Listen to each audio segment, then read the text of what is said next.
పచ్చి జీడిపప్పుల కూర ఇది కోనసీమ స్పెషల్.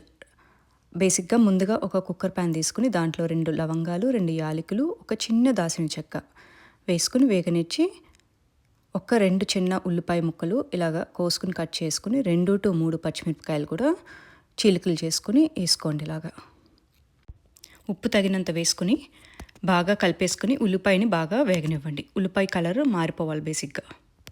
దీనికి ఒక 7-8 నిమిషాలు పడుతుంది. ఇలా 7-8 నిమిషాలు అంటే మీ పొయ్యి ఫ్లేమ్ని బట్టి ఒక నిమిషం అటు ఇటు అవ్వచ్చండి.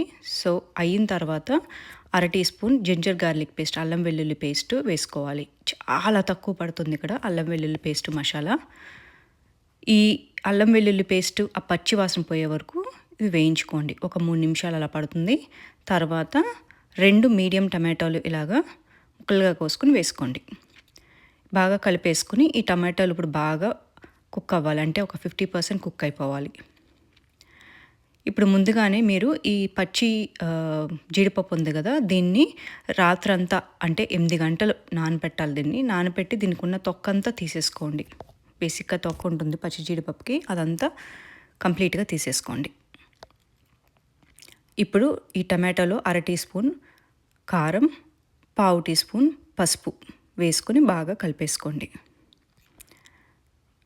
ఇప్పుడు ఈ జీడిపప్పు అంతా కూడా వేసేసుకోండి. ఇక్కడ నేను 1 కప్పు జీడిపప్పు తీసుకున్నాను. 1 కప్పు ఇది బేసిక్గా సోక్ చేసేసరికి నానపెట్టేసరికి ఇలాగ ఉబ్బినట్టు అయిందన్నమాట.